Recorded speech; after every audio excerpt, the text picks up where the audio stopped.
जय हिंद। नमस्कार साथियों, कैसे हैं आप सभी। आई होप आप सभी बढ़िया होंगे, स्वस्थ होंगे, मस्त होंगे।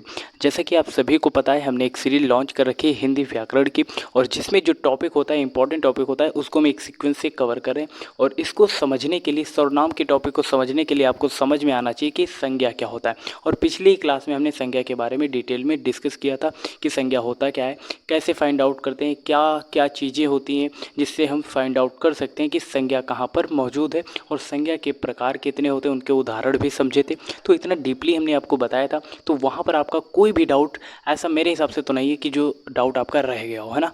तो उसी के रिगार्डिंग में ये क्लास आपके लिए इम्पॉर्टेंट भी है, क्योंकि यहाँ पर सर्वनाम आपको तभी समझ में आएगा जब आपने संज्ञा के बारे में पढ़ रखा होगा। ठीक है, नहीं पढ़ा है तो प्लीज़ लिंक आपको डिस्क्रिप्शन बॉक्स में मिल जाएगा, वहाँ से जाकर वीडियो को वॉच कर लेना, तभी आप सर्वनाम के इस टॉपिक को समझने के लिए प्रिपेयर होंगे। ठीक है ना, तो क्योंकि यहाँ पर हर एक टॉपिक आने वाली क्लास से कनेक्टेड है ना।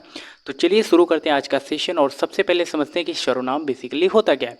सर्वनाम का मतलब होता है जो शब्द संज्ञा के स्थान पर प्रयोग किए जाते हैं। ये तो मैंने आपको अपनी भाषा में बताया। अब चीज़ों को अपने लैंग्वेज में याद रखने का प्रयास करें। यहाँ पर क्या लिखा है, जिन शब्दों का प्रयोग संज्ञा अर्थात किसी व्यक्ति, वस्तु, स्थान के नाम के बदले में किया जाता है, उसे हम सर्वनाम कहते हैं। अभी आपको ये डिफिनेशन समझ में नहीं आई होगी, चलिए इस डिफिनेशन को हम बाद में समझते हैं। उससे पहले समझ लेते हैं कि संज्ञा क्या होता है। जब आपको संज्ञा समझ में आएगा तब आपको सर्वनाम भी समझ में आ जाएगा।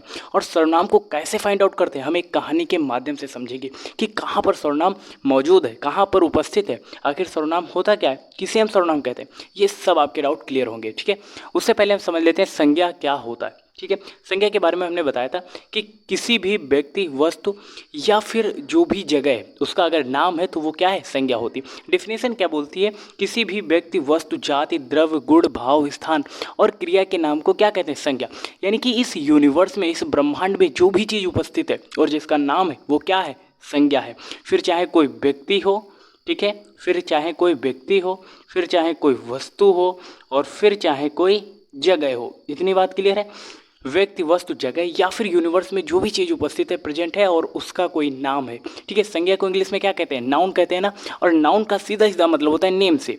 किसी भी चीज़ का नाम है तो वो नाउन है या फिर संज्ञा है। कहने का मतलब समझ में आया कि नहीं। नाउन, संज्ञा दोनों बात एक ही है। व्यक्ति हो सकता है, वस्तु हो सकती है, जगह हो सकती है, या फिर इसके अलावा भी आपको जो चीज़ें समझ में आ रही हैं जो मैंने यहाँ पर मेंशन नहीं करी, सीधा सीधा मतलब ये है कि यूनिवर्स में जो भी चीज़ें मौजूद है और अगर उसका नाम है तो वो क्या है, संज्ञा है। इतनी बात क्लियर है। अब आपको समझना होगा कि सर्वनाम क्या होता है। सर्वनाम की डिफिनेशन मैंने अभी आपको बताई। जिन शब्दों का प्रयोग हम संज्ञा मतलब संज्ञा के स्थान पर करते हैं उसको क्या कहते हैं, सर्वनाम कहते हैं। संज्ञा के स्थान पर प्रयोग किए जाने वाले शब्दों को ही क्या कहते हैं, सर्वनाम। और सर्वनाम कितने प्रकार के होते हैं, 6 प्रकार के होते हैं। कौन कौन से, पुरुषवाचक, निजवाचक, निश्चयवाचक, अनिश्चयवाचक, संबंधवाचक और प्रश्नवाचक। सर्वनाम के भेद कितने होते हैं, 6।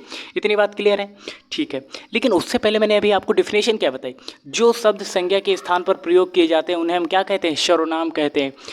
आई होप मैक्सिमम स्टूडेंट ने इस डेफिनेशन को रट लिया होगा या फिर पहले से आ रहा होगा, लेकिन उन्हें ये नहीं पता है कि सर्वनाम होते कौन कौन से, कौन कौन से सर्वनाम होते हैं। चलिए एक कहानी के माध्यम से बहुत ही आसान भाषा में समझ लेते हैं कि सर्वनाम की उपयोगिता क्या है और किस प्रकार वे उपयोग होते हैं और सर्वनाम होते कौन कौन से। ठीक है ना, तो बिल्कुल आप घबराइए नहीं, समझ में आएगा।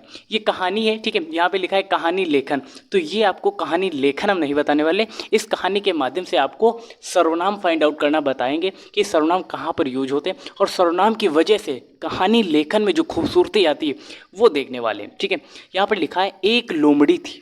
अब लोमड़ी क्या हो गया, किसी जानवर का नाम हो गया। और मैंने अभी बताया संज्ञा को क्या कहते हैं, नाउन, और नाउन का सीधा सीधा मतलब होता है नेम से। अब संज्ञा मतलब नाम, है ना, संज्ञा मतलब नाम। एक लोमड़ी थी, लोमड़ी किसी का नाम है, किसी जानवर का नाम है, तो ये क्या हो गई, नाउन हो गया, यानी कि संज्ञा हो गया।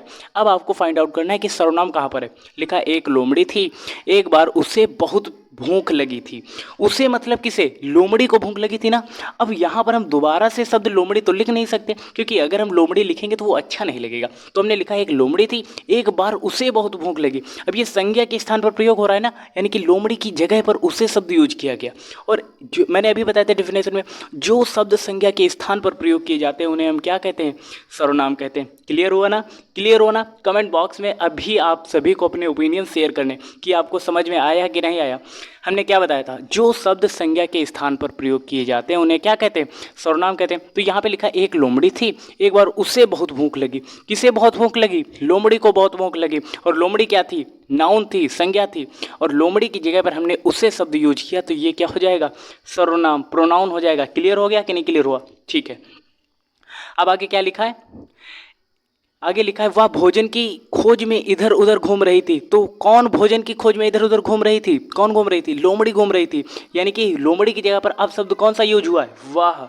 तो वह क्या हो जाएगा, सर्वनाम हो जाएगा, क्योंकि ये संज्ञा की जगह पर यूज हो रहा है। उसके बाद आगे क्या दिया गया है, चलते चलते वह एक बाग, देखो वह मतलब फिर से लोमड़ी के लिए आ गया।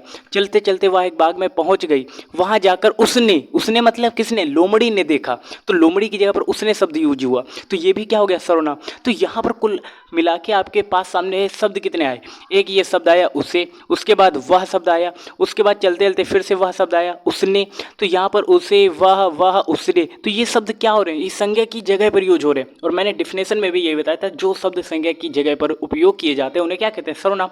यानी कि वह हो गया, उसे हो गया, उसने हो गया, ये शब्द क्या है आपके, सर्वनाम है। इतनी बात क्लियर है। तो यही तो मैं आपको बताना चाह रहा था कि संज्ञा और सर्वनाम में डिफिनेशन क्या होता है। संज्ञा होता है किसी भी व्यक्ति, वस्तु, जगह या फिर यूनिवर्स में जो भी चीज़ें उपस्थित हैं उसका नाम होता है संज्ञा।